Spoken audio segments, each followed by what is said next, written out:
agenda keluar internet atau bisa disebut sprint. Tapi sebelumnya kita perkenalkan dulu orang-orangnya.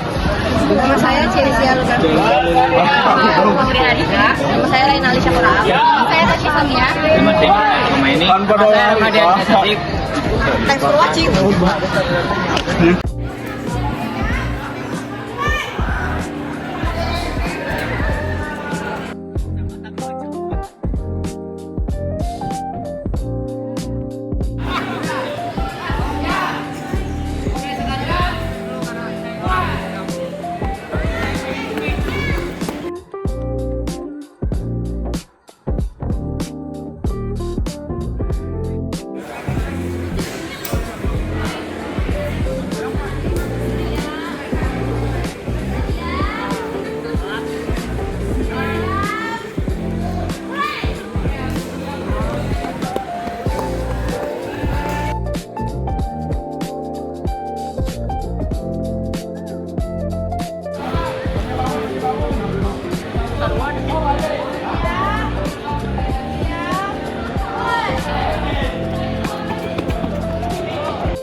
Assalamualaikum warahmatullahi wabarakatuh. Waalaikumsalam.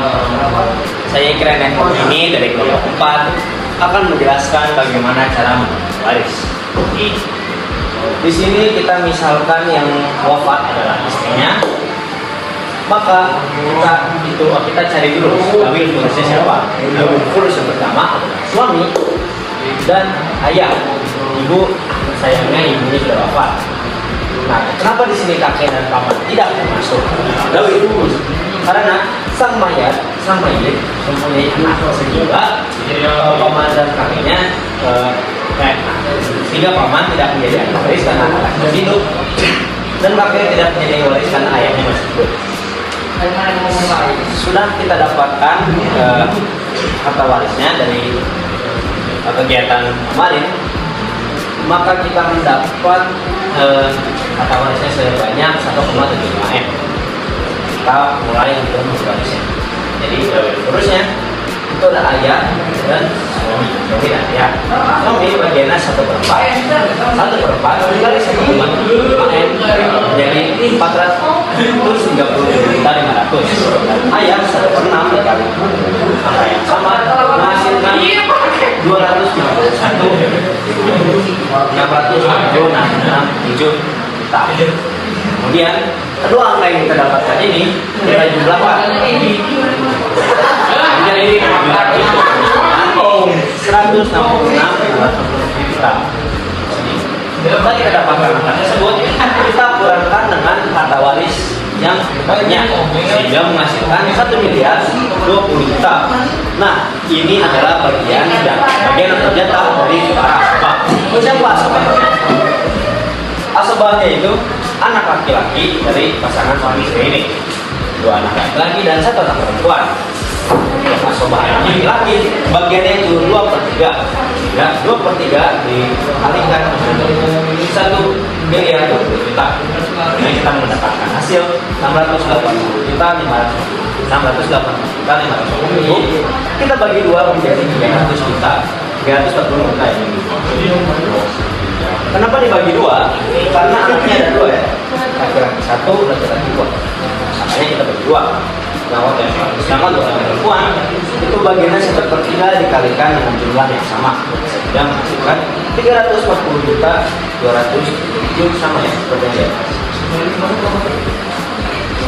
Begitu deh hasilnya. Jadi Cara menghitungnya, pertama kita perlu tahu berapa bagian-bagiannya, dan kita harus tahu juga cara menentukan siapa jalur lurusnya.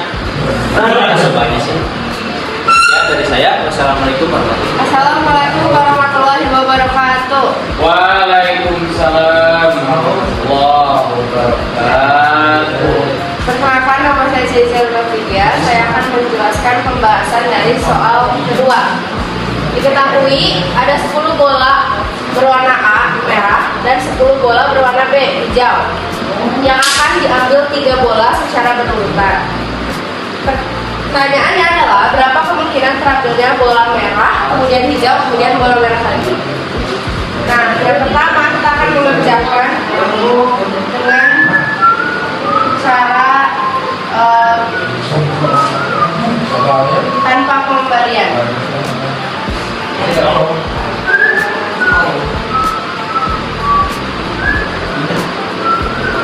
tanpa pengembalian, berarti cara kerjanya adalah yang pertama kita mengambil bola merah, kita tulis 10 per total dari bolanya ada 10 ditambah dengan 10 jadi 20. Lalu dikali dengan bola yang berwarna hijau ada 10 plus 10 per 20 ini dikurangi 1 karena udah diambil 1 tadi jadi per 19 dikali karena kita mau ngambil bola merah lagi berarti kita tulis ini tapi dikurangi 1 karena tadi udah diambil 1 jadi 9 per 18 sama dengan ini coret-coret aja ini 2 ini coret-coret 2 sama dengan 10 per 26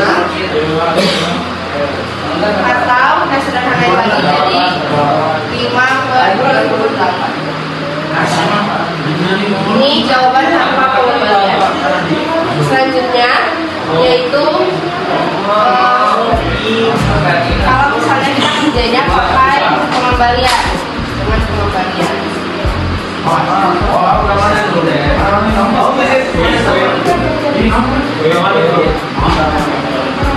Sama aja karena kita pertama mengambil bola merah kita akan tulis bola ini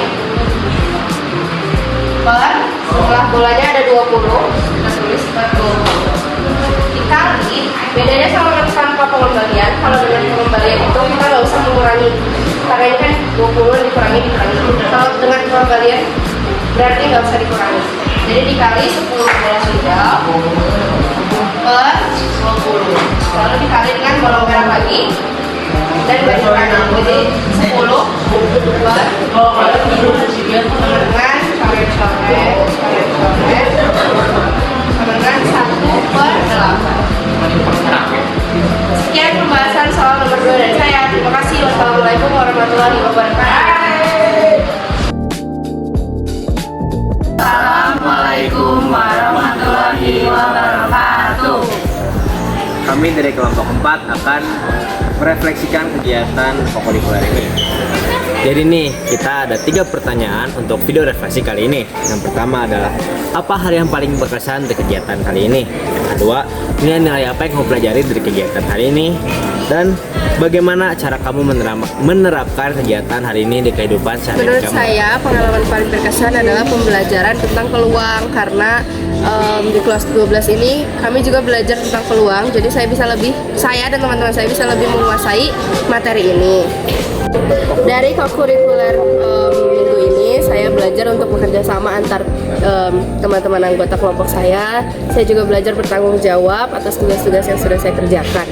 Penerapannya dalam kehidupan sehari-hari, untuk peluang saya bisa menggunakannya dalam permainan monopoli karena permainan monopoli memakai dadu yang dimana kita bisa menghitung peluang kemenangan saya dalam permainan tersebut. Terima kasih. Saya yang paling berkesan di kokurikuler ini adalah saat membuat infografis. Karena ketika membuat infografis itu banyak kreativitas yang saya tuangkan pada infografisnya. Maka dari itu kenapa saya suka sama infografis. Dari pembuatan infografis saya jadi bisa meringkas materi yang awalnya banyak jadi dikit yang lebih mudah dipahami oleh saya. Terus saya juga bisa mengolah kreativitas saya karena infografis ini kan bentuknya tuh macam-macam banget ya. Jadi bisa aku olah gitu kreativitas aku. Menurut saya infografis itu berguna banget di kehidupan sehari-hari karena kan bagi siswa seperti saya ini kan banyak banget presentasi yang akan kita lakukan di kelas. Jadi saat presentasi kita juga bisa pakai infografis biar audiens itu lebih mengerti apa yang saya presentasikan. Pesan saya di materi lari pendek atau sprint ini, tubuh saya menjadi lebih bugar dan nilai-nilai yang bisa saya dapat di kehidupan sehari-hari. Contohnya saya jadi kalau jogging lebih kuat, kayak gitu. Belajar dari kegiatan kokurikuler ini seperti tanggung jawab, kerjasama, juga disiplin. Oke, hal yang paling berkesan dalam kegiatan ini itu adalah dari pembelajaran warisan. Karena dari belajar ini saya dapat mengetahui cara menghitung harta warisan dengan baik tanpa ada pertikaian antara keluarga. Nah, nilai-nilai dari kegiatan ini saya dan kelompok saya bisa berdiskusi, bertukar pikiran. Dari perbedaan perpikiran dari anggota kelompok tuh kita bisa menghargai pendapat orang lain lah. Jadi ya gitulah. Sekian video refleksi dari kami, semoga bermanfaat. Wassalamualaikum warahmatullahi wabarakatuh.